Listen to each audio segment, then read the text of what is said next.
Hello students, how are you? I hope you all are fine. Today we will start oscillatoria. आज के topic में हम oscillatoria को discuss करेंगे. Taxonomic position, kingdom Bacteria, division Cyanobacteria, class Cyanophyceae, order oscillatores, family oscillatoraceae and genus oscillatoria. Occurrence, अब देखते हैं कि ऑसिलेटोरिया कहाँ कहाँ पाया जाता है. It occurs in wide variety of habitat. अब ये इसकी जो हैबिटेट है उसकी जो वाइड वैरायटी है, मीन्स के बहुत से हैबिटेट में ये रह सकता है. It is common in fresh water, damp places, ditches, drains etcetera. अब ये फ्रेश वाटर में कॉमन है, डैम्प नमी वाली जगहों पर, डिचेस नहरों में, ड्रेन्स और जहाँ जिस जगह खुदाई वगैरह की गई हो वहाँ पे ये कॉमनली पाया जाता है. It is also found as patches on the mud surfaces. इसके अलावा जो मड है, मीन्स के जो वेट सॉइल है उसके पैचेस में भी ये पाया जाता है. It is most common in moist places, और नमी वाली जगहों पे भी ये कॉमन है. वेयर अबेंडेंट ऑर्गेनिक मैटर, जहाँ पे जो ऑर्गेनिक मैटर हो वो बहुत ज़्यादा अमाउंट में हो. Patches of the entangled masses of filaments are often found floating on the surface of fresh water channels. इसके अलावा जो रनिंग वाटर है, रनिंग फ्रेश वाटर है, उसके अंदर भी इसके पैचेस इंटेंगल्ड हो जाते हैं. फिलामेंट्स जो हैं ऑसिलेटोरिया के फ्लोटिंग सरफेस पे फ्रेश वाटर चैनल्स की. आप देखें मॉर्फोलॉजी ऑफ ऑसिलेटोरिया स्पीशीज़ के, ऑसिलेटोरिया स्पीशीज़ की मॉर्फोलॉजी क्या है, मीन्स के फिजिकल अपीयरेंस क्या है, ये किस तरह दिखता है. ये A, B, C, D and E में इसकी मॉर्फोलॉजी आपको दिखाई गई है. और जो अपर पोर्शन है वो इसका क्या कहलाएगा, calyptra.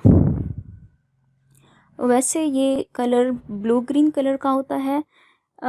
First of all we will discuss thallus. अब प्लांट बॉडी हम इसकी स्टार्ट करने लगे हैं, तो थैलस से हम स्टार्ट लेते हैं. The thallus consist of free living trichome. अब जो थैलस है वो इसका फ्री लिविंग ट्राइकोम कहलाएगा. It has distinct filamentous texture. अब उसका जो है फिलामेंटियस टेक्सचर वो डिस्टिंक्ट है. The trichome consist of a single row of cells. और जो ट्राइकोम है वो एक सिंगल रो ऑफ सेल्स है. The filament is unbranched and gelatinous sheath is very thin. अब जो फिलामेंट है वो अनब्रांच्ड है. आप जैसे कि डायग्राम में भी देख रहे हैं, किसी भी फिलामेंट की ब्रांच आपको नज़र नहीं आ रही, और ये जेलेटेनियस है, मीन्स के ग्लू लाइक शीट है और बहुत ज़्यादा थिन है, पतली है. The cells are cylindrical but broader than long. अब सेल वैसे तो सिलेंड्रिकल हैं बट ये ब्रॉडर भी हैं, मीन्स के काफ़ी खुले हैं. जैसे जैसे ये लंबे होते जाते हैं ये ब्रॉडर होते जाते हैं. All the cells are similar in shape except the apical one. तमाम सेल्स जो हैं वो एक ही जैसे हैं अपनी फिजिकल अपीयरेंस में, लेकिन जो कॉन्वेक्स है वो टॉप पे हैं.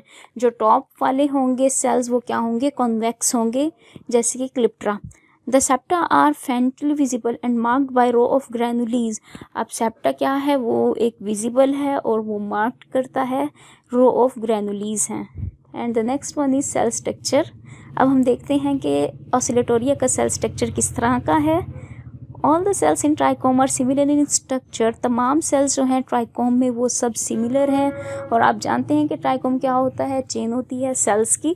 The cells are without any mitochondria, endoplasmic reticulum and Golgi bodies. और सेल्स जो हैं उनमें कोई भी और ये ऑर्गेनेलीज नहीं पाई जा रही जो कि यूकैरियोटिक सेल्स में प्रेजेंट होती हैं, like mitochondria, endoplasmic reticulum and Golgi bodies. Cell wall देखते हैं कि ऑसिलेटोरिया की सेल वॉल किस तरह की है.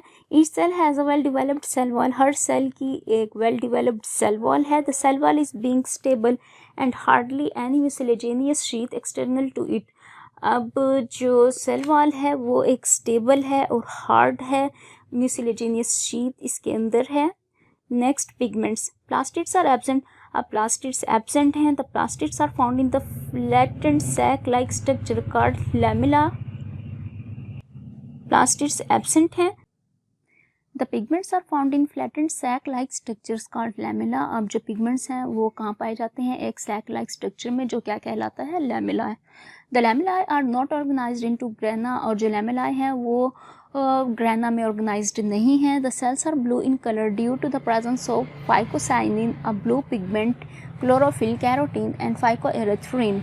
अब जो लैमेला है वो ऑर्गेनाइज नहीं है ग्रेना में, और सेल्स जो हैं उनका कलर ब्लू है। उसकी रीज़न क्या है कि उनके अंदर प्रेजेंस है फाइकोसाइनिन पिगमेंट की, जो कि एक ब्लू पिगमेंट है। इसके अलावा क्लोरोफिल, कैरोटीन एंड फाइकोएरिथ्रिन भी पाए जाते हैं। And the next one is nucleoplasm. A definite nucleus is absent, definite nucleus नहीं है ऑसिलेटोरियम में। And nuclear material is present as central body which lacks nucleolus, और जो न्यूक्लियर मटेरियल है वो as a central body present है और जिसके अंदर न्यूक्लियोलस एब्सेंट है। Reserve food material, reserve food is in the form of sugars and glycogens and proteinaceous material cyanophycin. अब जो रिजर्व फूड मटेरियल है वो शुगर की फॉर्म में है, ग्लाइकोजेंस की फॉर्म में है, और इसके अलावा एक प्रोटीनेशियस मटेरियल है फाइकोसाइनिन की फॉर्म में। Vacuole, sometime the pseudo vacuoles are also present in protoplast of certain species. अब कुछ स्पीशीज में सूडो वैक्यूल्स प्रेजेंट हैं और सूडो होता है ट्रू नहीं, मीन्स के ट्रू वैक्यूल्स नहीं हैं, फॉल्स न्यूक्लियस हैं। फॉल्स वैक्यूल्स हैं मीन्स के वैक्यूल लाइक स्ट्रक्चर्स हैं जिनको कहते हैं pseudo vacuoles. Movement, the characteristics of the Oscillatoria is slow, rhythmic but active movement of trichome. अब इसका कैरेक्टरिस्टिक्स क्या है कि ऑसिलेटोरिया के पास slow, rhythmic but active movement है ट्राइकोम की। The movement is jerky, pendulum like, और ये मूवमेंट एक जर्की पेंडुलम लाइक है कि एक जैसे पेंडुलम को एक जर्क के साथ, झटके के साथ मूवमेंट दी जाए, इस टाइप की मूवमेंट है। This type of movement is termed as oscillatory movement, और इस तरह की जो मूवमेंट है ये क्या कहलाएगी, ऑसिलेटोरी मूवमेंट। तो ये इसका मोस्ट इंपॉर्टेंट पॉइंट है। And the next one is growth, the growth of the trichome is intercalary. अब जो ग्रोथ है वो इंटरकैलरी है। The division is right angle to longitudinal axis. अब जो डिवीजन है वो राइट एंगल है उसके लॉन्गिट्यूडनल एक्सिस पे। This result in the increase in the length of trichome. इसके रिजल्ट में क्या होता है कि जो ट्राइकोम है वो अपनी लेंथ में इंक्रीज कर जाता है, which is never more than one cell wide, जो कि एक सेल से ज़्यादा वाइड नहीं हो सकता। The cell divides by amitotically. अब जो सेल्स हैं वो ए माइटोटिकली डिवाइड करेंगे, माइटोटिकली डिवाइड नहीं करेंगे। And next one is reproduction. देखते हैं कि ऑसिलेटोरिया में रिप्रोडक्शन किस तरह होती है। Fragmentation, the filament breaks into 2 और मोर फ्रेगमेंट्स। अब रिप्रोडक्शन किस तरह होगी, फ्रेगमेंटेशन के थ्रू, और जो फिलामेंट है ब्रेक कर जाएगा 2 या 2 से ज़्यादा फ्रेगमेंट्स में। Each fragment grows to produce new plant body, और हर फ्रेगमेंट जो है वो न्यू प्लांट बॉडी में ग्रो कर जाएगा। ऑसिलेटोरिया रिप्रोड्यूस वेजिटेटिवली, इसके अलावा ऑसिलेटोरिया वेजिटेटिवली भी रिप्रोड्यूस करेगा, मीन्स के वेजिटेटिव सेल्स भी रिप्रोड्यूस डिवाइड करेंगे और न्यू में इनकी रिप्रोडक्शन हो जाएगी। The only method of the reproduction is the formation of hormogones. अब जो ओनली मेथड है रिप्रोडक्शन का उसमें क्या होगी, फॉर्मेशन ऑफ हार्मोगोन्स होगी। The break takes place where a dead cell is situated. अब जहाँ पे डेड सेल्स और सेल डेड होंगे वहाँ पे क्या हो जाएगा, जो फिलामेंट है वो पीसेस में कन्वर्ट हो जाएगा और हर पीस न्यू में क्या कर जाएगा, ग्रो कर जाएगा। And the next one is necridia. During the growing season the cell is in the trichome collapses. अब ग्रोइंग सीजन में क्या होगा, जो सेल हैं ट्राइकोम के वो कोलैप्स कर जाएंगे। The protoplast is change into mucilage, और प्रोटोप्लास्ट म्यूसिलेज में कन्वर्ट हो जाएगा। The mucilage filled cells are called necridia, और जो सेल्स म्यूसिलेज से फील्ड हैं वो क्या कहलाएंगे, नेक्रीडिया कहलाएंगे।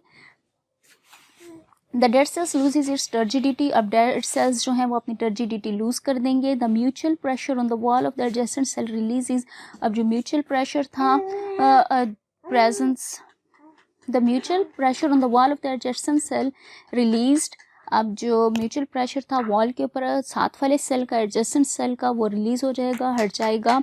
दे become convex so that the dead cell appears biconcave. अब ये कन्वेक्स नज़र आएंगे क्योंकि जो डेड सेल्स हैं वो थे biconcave. The cells are separated in the form of hormogones from the dead cells, और जो सेल्स हैं वो सेपरेट हो जाएंगे किसकी फॉर्म में, हार्मोगोन्स की फॉर्म में, डेड सेल्स से। तो ये थी रिप्रोडक्शन। आप डायग्राम 3.4 में देखें, formation of hormogones by dead cell and cell structure. आप देख सकते हैं कि ये डेड सेल हैं, ये आपको शो हो रहा है। जो डेड सेल होंगे बाकी जो फिलामेंट होगा न्यू में कन्वर्ट हो जाएगा, और सेल स्ट्रक्चर ये आपको क्लोज जूम करके दिखाया गया है बी में कि किस तरह का सेल स्ट्रक्चर है। तो स्टूडेंट्स हमारा ऑसिलेटोरिया का टॉपिक कंप्लीट हुआ। कोई भी क्वेश्चन हो तो आप कमेंट सेक्शन में जाकर अपना क्वेश्चन पूछ सकते हैं।